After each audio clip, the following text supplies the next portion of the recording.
Hello, हाय, राधे राधे, जय Shri Krishna. Good evening मेरे प्यारे साथियों। मैं यशवंत पोद्दार आप सभी का आपके अपने YouTube channel BS polity educator में हार्दिक स्वागत करता हूं। मेरे प्यारे साथियों, मिशन सरकारी नौकरी के अंतर्गत हमारी जो इंडियन हिस्ट्री की क्लासेस चल रही हैं मध्यकालीन इतिहास के अंतर्गत, हमने कल मुगल काल को प्रारंभ किया था। इससे पहले हमने बाबर को पढ़ा। आज हम पढ़ने वाले हैं बाबर के पुत्र नासिरुद्दीन मोहम्मद हुमायूं। यानी बाबर की मृत्यु के बाद जो शासक बना था वो कौन बना था? हुमायूं। तो हुमायूं का जो शासनकाल है 1530 से 1540 और 1555 से 1556। तो इन दो भागों में बांट करके हमको ये इतिहास पढ़ना है इसका। तो हुमायूं की बात करें तो हुमायूं का जो पूरा नाम था वो नासिरुद्दीन महमूद हुमायूं था। हुमायूं का जो जन्म 6 मार्च 1508 को काबुल में हुआ था। कहाँ पर हुआ था? काबुल। ये आपको ध्यान रखना है, इंपॉर्टेंट है। कहाँ पर हुआ था? काबुल में हुआ था 1508 ईस्वी में। इसके पिता की बात करें तो बाबर इसके पिता थे, जो कि मुगल साम्राज्य के संस्थापक माने जाते हैं। इन्होंने भारत में मुगल वंश की स्थापना की थी पानीपत के प्रथम युद्ध के बाद 1526 में इब्राहिम लोदी को हरा करके। हमने पिछले वाली वीडियो में पढ़ाई है। इनकी माता का नाम था महाम बेगम। क्या नाम था? माता का नाम महाम बेगम। पिता बाबर और माता महाम बेगम। इनके पुत्र कौन थे? हुमायूं। कम आयु में हुमायूं जब वह 12 वर्ष का था तो उसे बदख खां का सूबेदार नियुक्त कर दिया गया। ये बदख खां का क्या बना दिया? उसको सूबेदार बना दिया था 12 वर्ष की आयु में। बदख खां के सूबेदार के रूप में हुमायूं ने भारत में बाबर द्वारा किए जाने वाले युद्ध अभियानों में भी भाग लिया था। यानी बाबर ने भारत में जितने भी युद्ध अभियान किए थे उसका अभियानों में इसने भी भाग लिया।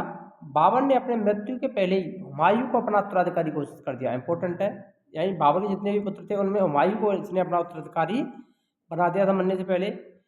बाबर की मृत्यु के बाद 1530 ईस्वी में आगरा में हुमायूं का राज्याभिषेक हुआ। हुमायूं का राज्याभिषेक कहाँ हुआ था? आगरा में हुआ था।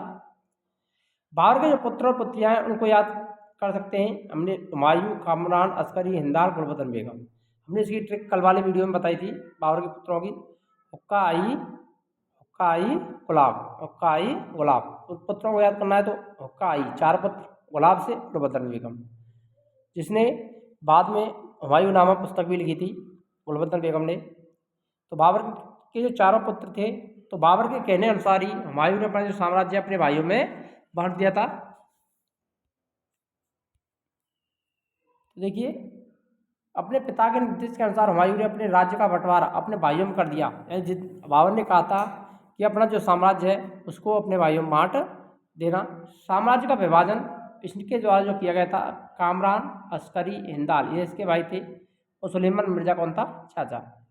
तो कामरान को काबुल और कंधार के प्रदेश सौंप दिए, अस्करी को संभल का क्षेत्र दे दिया, हिंदाल को मेवाड़ का क्षेत्र दे दिया और सुलेमान मिर्जा यानी जो चचेरा भाई था उसको बतक्का का प्रदेश दे दिया। अब यहाँ से इसको कर मिलना बंद हो गया था। यानी यहाँ से अब इसकी आय बंद हो गई थी। हुमायूं को गद्दी पर बैठते ही अनेक कठिनाइयों का सामना करना पड़ा। यानी जो समस्याएं भी उसके सामने उत्पन्न हुई थी जैसे ही वो शासक बना, उसके सम्मुख कुछ समस्याएं आई। इनमें मुख्य समस्या थी अफगान समस्या, कमजोर सैन्य व्यवस्था और हुमायूं के जो भाई थे वो सारी की सारी ये समस्याएं थी। अफगान समस्या को सबसे पहले पढ़ लेते हैं। तो अफगान समस्या, महमूद लोदी अपने को अभी भी दिल्ली का वास्तविक उत्तराधिकारी मानता था, क्योंकि जब पानीपत का युद्ध हुआ था उसमें इसने इब्राहिम लोदी को हराया था। उसके बाद जो अफगान सरदार थी यानी सेना थी उसको इसने छोड़ दिया था, उसको अपने अधीन नहीं किया। अफगानों में सबसे बड़ा महत्वपूर्ण शेर खां था। कौन था? शेर खां, जो कि बाद में हुमायूं के लिए सबसे बड़ी समस्या बना। कौन था? शेर खां, जिसे बाद में शेरशाह के नाम से भी जाना जाता है। शेरशाह सूरी के नाम से जाना जाता है। किस नाम से जाता है? शेरशाह सूरी के नाम से जो इतिहास में प्रसिद्ध है, जो हुमायूं के लिए सबसे बड़ा कांटा बना था। कमजोर सैन्य व्यवस्था की बात करें तो राजकोष खाली हो जाने के कारण हुमायूं एक बड़ी सेना नहीं रख सका, क्योंकि बाबर जैसे ही भारत में आया था तो उसको अनेक युद्ध लड़ने पड़े और युद्ध लड़ने में बहुत ही अधिक खर्चा हुआ था। इसके कारण जो उसका राजकोष था वो भी खाली हो गया, यानी खजाना खाली हो गया। तो उसकी जो सैनिक व्यवस्था है वो भी चरमरा गई थी। इसी कारण हुमायूं अपने पास एक बड़ी सेना नहीं रख सका। हुमायूं ने अपने भाइयों के साथ उदारता का व्यवहार किया और साम्राज्य का वास्तविक विभाजन कर दिया। इस साम्राज्य को अपने भाइयों में इसने बांट दिया था। कामरान को काबुल, कंधार और पंजाब दे दिए। अस्करी को संभाल, हिंदाल को मेवात का क्षेत्र दे दिया। अब जहाँ से उसको कर मिलना बंद हो गया, जिससे राज्य की जो आय है वो कम हो गई। कालिंजर आक्रमण की बात करें तो कालिंजर का जो आक्रमण है, सबसे पहला आक्रमण था इसका 1531 में। इसने कालिंजर पर अभियान किया था। मोस्ट इंपॉर्टेंट है, ध्यान रखना सारे के सारे। बाद में हम इन सभी जो आक्रमण किए उनकी ट्रिक भी बताएंगे आपके लिए, बहुत ही इंपॉर्टेंट ट्रिक है। यदि आप चैनल पर नए हैं तो चैनल को सब्सक्राइब करना ना भूलें और वीडियो को लाइक करें, शेयर करें। यहाँ पर हमारी सारी की सारी classes, Indian history, polity, geography, Rajasthan G K सारी की सारी क्लासेज यूट्यूब पर निःशुल्क देखने को मिलेंगी, किसी ऐप पर नहीं मिलने वाली हैं। तो चैनल को सब्सक्राइब करें और फ्री यहाँ से अपनी क्लासेज, अपनी जो तैयारी है उसको बदस्तूर जारी रखें। यहाँ पर आपके लिए जो कंटेंट मिलेगा बहुत ही इंपॉर्टेंट कंटेंट मिलेगा। यहाँ से एक भी क्वेश्चन आपका बाहर नहीं होने वाला है। जैसे ही हमारी ये थ्योरी की क्लासेस पूरी होगी उसके बाद कुछ प्रीवियस ईयर एग्जाम क्वेश्चनों को भी हम यहाँ पर कवर करने वाले हैं। तो कालिंजर का जो आक्रमण है हुमायूं द्वारा चलाया गया पहला सैन्य अभियान था, यानी सबसे पहला सैन्य अभियान हुमायूं का कौन सा था? कालिंजर पर आक्रमण 1531 में। इस समय कालिंजर के सुशासक थे बुद्धे पुत्र प्रताप रुद्रदेव। इंपॉर्टेंट है, कालिंजर पर पहला अभियान किस पर था? हुमायूं का कालिंजर पर 1531। वहाँ के कालिंजर के शासक कौन थे? प्रताप रुद्रदेव। पूछे जा सकते हैं क्वेश्चन, ध्यान रखना। एक महीने के घेरे के बाद जब किले को हुमायूं नहीं जीत सका तो उसने प्रताप रुद्रदेव से क्या कर ली? संधि कर ली। यानी हुमायूं ने पूर्ण रूप से खूब प्रयास किए कि कालिंजर को वो अपने अधीन कर सके, लेकिन वो उसको पराजित नहीं कर सका। तो प्रताप रुद्रदेव के साथ उसको संधि करनी पड़ गई। इस सैन्य अभियान के समय उसे खबर मिली कि अफगान सरदार महमूद लोदी बिहार से जौनपुर की तरफ आ रहा है। अतः उसने कालिंजर के राजा प्रताप रुद्रदेव से धन लेकर वापस जौनपुर जाने का फैसला कर लिया।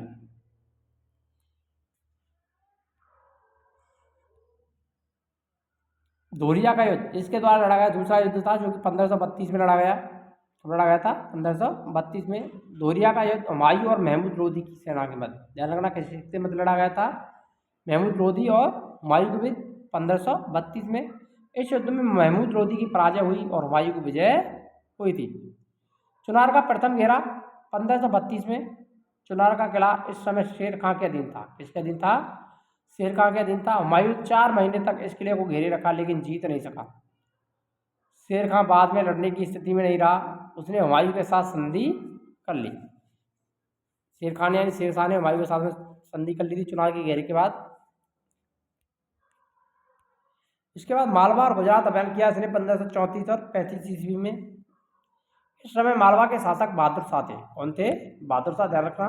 मालवा का शासक कौन था 1534-35 में? बहादुर शाह। हुमायूं के आक्रमण से भयभीत होकर के बहादुर शाह भाग गया। इस तरह वह आसानी से हुमायूं का मालवा और गुजरात पर अधिकार हो गया। यानी बहादुर शाह वहाँ से भाग गया, जैसे हुमायूं ने आक्रमण किया तो आसानी से हुमायूं का मालवा और गुजरात पर अधिकार हो गया था। हुमायूं ने अस्करी को यहाँ का सूबेदार नियुक्त कर दिया। मालवा और गुजरात का सूबेदार किसको बना दिया? अस्करी, जो कि उसका भाई था। अस्करी कानून व्यवस्था बनाने में असफल रहा। परिणाम स्वरूप बहादुर शाह छिपे हुए स्थान से बाहर आया और अपनी प्रजा के सहयोग से गुजरात पर उसने पुनः अधिकार कर लिया था। तो वापस मालवा और गुजरात जो क्षेत्र था उस पर किसका अधिकार हो गया था? बहादुर शाह का अधिकार हो गया। इसके बाद चुनार का द्वितीय अभियान, दूसरा युद्ध 1537 में। शेर खान ने 1537 में बंगाल पर आक्रमण किया। इस अवसर पर बंगाल के शासक गयासुद्दीन महमूद शाह, कौन थे? गयासुद्दीन महमूद शाह ने हुमायूं से सहायता की मांग की, परंतु हुमायूं सहायता नहीं कर सका। हुमायूं ने शेर खान के चुनार किले पर आक्रमण अवश्य कर दिया। 6 महीने के घेरे के बाद इसने चुनार का किला जीत लिया था। यानी अब इसको चुनार के किले पर क्या विजय प्राप्त हो गई थी, क्योंकि शेर खान बंगाल आक्रमण में विजयी था। उस समय इसने चुनार पर हमला किया और अपने अधीन कर लिया। चुनार से आगे बढ़कर हुमायूं ने बंगाल पर भी अधिकार कर लिया। जैसे चुनार को उसने जीता उसके बाद वो आगे भी बढ़ा और बंगाल पर अधिकार कर लेता है। अब इसके शासनकाल के सबसे जो प्रमुख युद्ध आते हैं उनमें सबसे प्रमुख युद्ध है चौसा का युद्ध, 1539 ईस्वी में लड़ा गया, क्योंकि शेर खां और हुमायूं, शेर खां कह सकते हैं या शेरशाह सूरी और हुमायूं के बीच में लड़ा गया था। इसके बीच शेरशाह सूरी, ये बाद में शेरशाह सूरी के नाम से प्रसिद्ध हुआ था। तो शेरशाह सूरी या शेर खां और हुमायूं के बीच लड़ा गया चौसा का युद्ध 1539 में। इस युद्ध में हुमायूं के अनेक सैनिक गंगा और कर्मनाशा नदी में डूब करके मारे गए थे। कौन कौन सी नदी? गंगा और कर्मनाशा नदी में डूब करके मर गए। तो हुमायूं भी गंगा नदी में कूद पड़ा था, यानी इसने भी गंगा नदी में छलांग लगा दी, क्योंकि इसके जो सैनिक थे वो उसमें मारे गए। निजाम नामक एक व्यक्ति ने इसे डूबने से बचाया, इंपॉर्टेंट है। तो उस नदी में जब इसने छलांग लगाई थी उसको किसने बचाया था? निजाम नामक एक व्यक्ति के द्वारा बचा लिया गया था। इस तरह शेर खां इस युद्ध में विजयी रहा और इस उपलक्ष्य में शेर खान ने शेर शाह की उपाधि धारण कर ली। तो शेर शाह की उपाधि किस युद्ध के बाद धारण की थी शेर खान ने? चौसा के युद्ध के बाद में। कौन सी उपाधि? शेर शाह की उपाधि धारण की थी। इसके बाद सबसे इंपॉर्टेंट चौसा के युद्ध के बाद आता है बिलग्राम यानी कन्नौज का युद्ध, जिसको बिलग्राम के युद्ध के नाम से भी जाना जाता है, जो 1540 ईस्वी में लड़ा गया था। कब लड़ा गया था? 1540 ईस्वी में लड़ा गया कन्नौज या बिलग्राम का युद्ध। यह युद्ध भी शेरशाह सूरी और हुमायूं के बीच में लड़ा गया था। ध्यान रखना, चौसा का युद्ध और कन्नौज बिलग्राम का युद्ध भी हुमायूं और शेरशाह सूरी के मध्य हुए। इस युद्ध में हुमायूं पराजित हुआ। इस युद्ध के बाद शेरशाह का आगरा और दिल्ली पर अधिकार हो गया। दिल्ली सल्तनत पर किसका अधिकार हो गया था? शेरशाह सूरी का अधिकार हो गया। और हुमायूं यहाँ से पलायन करके भटकता रहा। अब पढ़ते हैं हुमायूं का निर्वासन काल, यानी अब दिल्ली सल्तनत पर हुमायूं का शासन यानी मुगल साम्राज्य का जो शासन है वो गैप लग जाता है, वो समाप्त हो जाता है और शेरशाह सूरी वहाँ पर शासन करने लगता है। हुमायूं का निर्वासन काल 1540 से 1555। हुमायूं 3 वर्ष तक राजस्थान और सिंध में इधर उधर भटकते रहे। इस बीच इसने 1541 में हमीदा बानो, कौन? हमीदा बानो बेगम से विवाह किया, जो सिया मौलवी अली अकबर जामी की पुत्री थी। जो कि सिया मौलवी कौन थे? अली अकबर की पुत्री हमीदा बानो बेगम से इसने विवाह किया, जिससे बाद में अकबर का जन्म भी हुआ था। 15 अक्टूबर 1542 को अमरकोट में राणा बीरसाल, ध्यान रखना मोस्ट इंपोर्टेंट है, कई बार क्वेश्चन पूछा जाता है यहाँ से कि 15 अक्टूबर 1542 को अमरकोट में राणा बीरसाल के महल में हमीदा बानो बेगम ने एक पुत्र को जन्म दिया, जो कि अकबर के नाम से प्रसिद्ध हुआ इतिहास में। किसके नाम से? अकबर। ध्यान रखना, अकबर का जन्म कब हुआ था? 15 अक्टूबर 1542 को। कहाँ पर हुआ था? किस किले में हुआ? अमरकोट में, राणा बीरसाल के महल। 1543 में हुमायूं ईरान चला गया। यहाँ शासक तैमासप के यहाँ शरण ली। 1543 में वो यहाँ से कहाँ पहुँच गया? ईरान। और तैमासप के यहाँ शरण ली। तैमासप की सहायता से 1545 में इसने अपने भाइयों से काबुल और कंधार जीत लिया, यानी अपने भाइयों से काबुल और कंधार को इसने छीन लिया था तैमास की सहायता से। पुनः भारत पर फिर इसने अभियान किए अपने। अब देखिए पुनः जो अभियान किए उनमें मच्छीवाड़ा का युद्ध लड़ा सबसे पहले इसने 1555 में, जो कि हुमायूं और अफगान शासक इब्राहिम सूर किसके मध्य हुआ था? मच्छीवाड़ा का युद्ध। ध्यान रखना, कई बार क्वेश्चन बनता ही बनता है यहाँ से कि मच्छीवाड़ा का युद्ध कब लड़ा गया? 1555 में। किसके बीच हुआ था? हुमायूं और अफगान इब्राहिम सूर के मध्य भेजी गई सेना के बीच लड़ा गया। इस युद्ध में हुमायूं विजय हुआ। इसके बाद में सबसे इंपॉर्टेंट युद्ध है, मोस्ट इंपोर्टेंट, सरिंद का युद्ध 1555 में लड़े। ध्यान रखना, दोनों मच्छीवाड़ा और सरिंद के युद्ध कब लड़े गए थे? 1555 में। हुमायूं और सिकंदर सूर के बीच लड़ा गया। अब ये युद्ध किसके बीच हुआ था? सरिंद का हुमायूं और सिकंदर सूर के मध्य लड़ा गया, और मच्छीवाड़ा का इब्राहिम सूर और हुमायूं के बीच। इसमें सिकंदर सूर पराजित हुआ और भाग गया और अपने साम्राज्य को पुनः इसने हासिल कर लिया। दोबारा से हुमायूं का दिल्ली सल्तनत पर अधिकार हो गया। 5 जनवरी 1556 में हुमायूं दीन पनाह भवन में स्थित पुस्तकालय, मोस्ट इंपोर्टेंट पूछा जाता है कि हुमायूं की मृत्यु किससे हुई थी? तो दीन पनाह नामक भवन में स्थित पुस्तकालय शेर मंडल, जिसका नाम क्या था? शेर मंडल की सीढ़ियों से उतर रहा था, तभी सीढ़ियों से गिर करके इसकी मृत्यु हो जाती है। शेर मंडल नामक पुस्तकालय दीन पनाह नामक भवन के पुस्तकालय से उतरते समय सीढ़ियों से इसकी मृत्यु हो जाती है जनवरी 1556 में। महत्वपूर्ण तथ्य, लेनपूल ने लिखा है, इंपॉर्टेंट है, पूछा जाता है कई बार, इससे पूछा गया। लेनपूल ने लिखता है कि हुमायूं जीवन भर लुढ़कता रहा और अंत में लुढ़क कर ही उसकी मृत्यु हो गई। यही हुमायूं जीवन भर लड़खड़ाता रहा और लड़खड़ाते हुए ही उसकी मृत्यु हो गई। ये किसने कहा था? लेनपुर ने। हुमायूंनामा की रचना गुलबदन बेगम ने की, जो कि इसकी पुत्री थी, यानी बहन थी, बाबर की पुत्री। किसकी पुत्री थी? बाबर। बाबर की पुत्री और हुमायूं की बहन गुलबदन बेगम। हुमायूं ज्योतिष में विश्वास करता था, इसीलिए यह सप्ताह में 7 दिन 7 रंग के कपड़े पहनता था। ऐसा शासक जो 7 दिन 7 रंग के कपड़े पहनता था वो कौन था? हुमायूं। हुमायूं का मकबरा दिल्ली में स्थित है। इस मकबरे के वास्तुकार मिराक मिर्जा ग्यास थे। कौन थे? मिराक मिर्जा ग्यास थे हुमायूं के मकबरे के, और कहाँ पर स्थित है? दिल्ली में।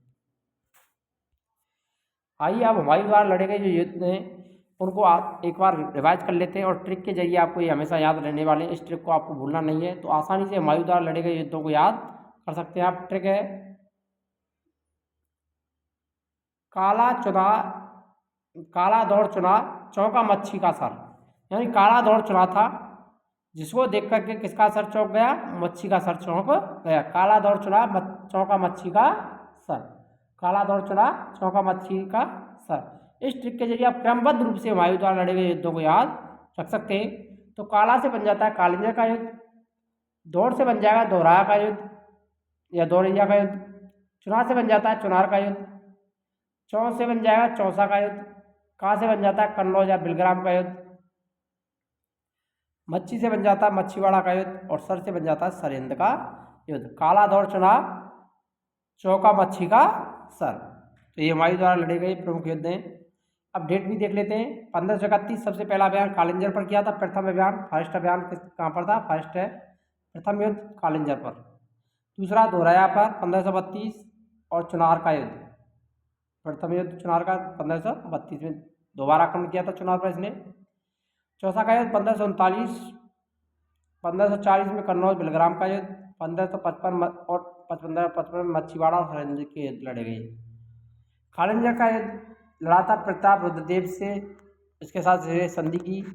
दोहराया का युद्ध महमूद लोधी और हुमायूं के बीच, जिसमें हुमायूं की विजय हुई।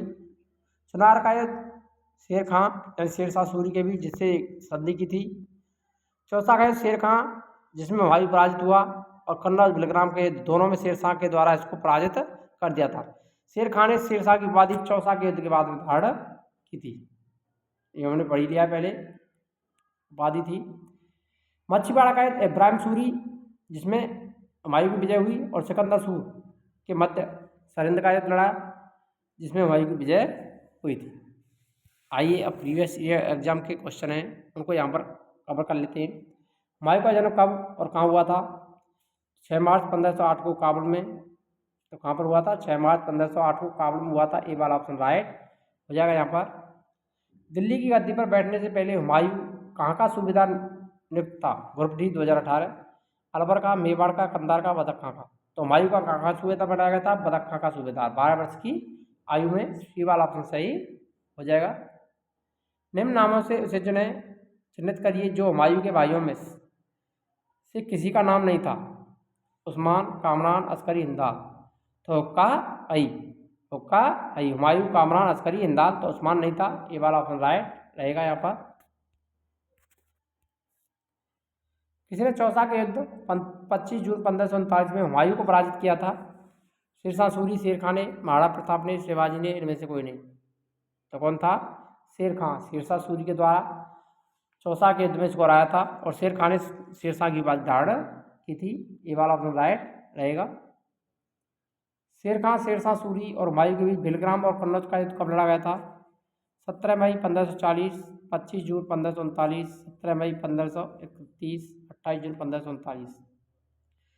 तो 17 मई 1540 को बिलग्राम और कन्नौज का युद्ध लड़ा था। ये वाला ऑप्शन राइट रहेगा यहाँ पर। किस युद्ध के पश्चात हुमायूं को हिंदुस्तान से बाहर कर दिया गया?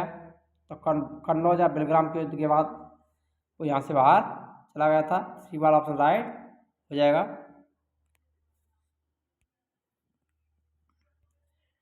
निर्वासन के दौरान हुमायूं ने अली अकबर जामी की पुत्री के साथ 29 अगस्त 1541 को निकाह किया था। उसका नाम क्या था? तो उसका नाम क्या था मेरे प्यारे साथियों? हमीदा बानो बेगम। सी वाला ऑप्शन सही हो जाएगा। मुगल सत्ता की पुनर्स्थापना किस युद्ध में हुमायूं को मिली, विजय के फलस्वरूप मिली थी? तो वो मिली थी सरहिंद के युद्ध के बाद। किसके युद्ध के बाद? सरहिंद। सी वाला ऑप्शन सही हो जाएगा यहाँ पर। 22 जून 1555 ईस्वी को लड़ी गई सरहिंद के युद्ध में हुमायूं से कौन पराजित हुआ था? तो सरहिंद का युद्ध किसके साथ लड़ा था? सिकंदर शाह सूरी के साथ। सी वाला ऑप्शन राइट हो जाएगा। हुमायूं दोबारा दिल्ली की गद्दी पर कब बैठा? तो 23 जुलाई 1555 ईस्वी। ये वाला ऑप्शन सही रहेगा यहाँ पर। पुनः शासक बना था। हुमायूंनामा किसकी रचना है? तो गुलबदन बेगम की रचना है। ये वाला ऑप्शन राइट हो जाएगा यहाँ पर। हुमायूं का मकबरा कहाँ स्थित है? NTPC 2021। इसका आंसर आपको कमेंट में देना है, कमेंट करके देना है मेरे प्यारे साथियों, ताकि हमको भी पता चले कि आपने वीडियो को कितनी अच्छी तरह से देखा है और आपने पूरा देखा है या नहीं देखा है। तो बहुत ही इंपॉर्टेंट क्लास है हमारी यहाँ पर यूट्यूब पर हिस्ट्री की चल रही हैं, तो कोई भी एक भी क्लास आपको मिस नहीं करनी है यहाँ पर। साथ ही साथ हमारी टेस्ट सीरीज भी चल रही है हिस्ट्री और पॉलिटी की। आपके लिए सारी की सारी क्लासेज यहाँ पर निःशुल्क उपलब्ध कराई जा रही हैं। तो यदि आपने चैनल को सब्सक्राइब नहीं किया है तो चैनल को सब्सक्राइब करें और वीडियो को लाइक करें, शेयर करें और कमेंट अवश्य करें कि आपको क्लासेस कैसी लगी। मिलते हैं नेक्स्ट वीडियो में, तब तक के लिए जय हिंद, राधे राधे, जय श्री कृष्णा, जय भारत, जय राजस्थान।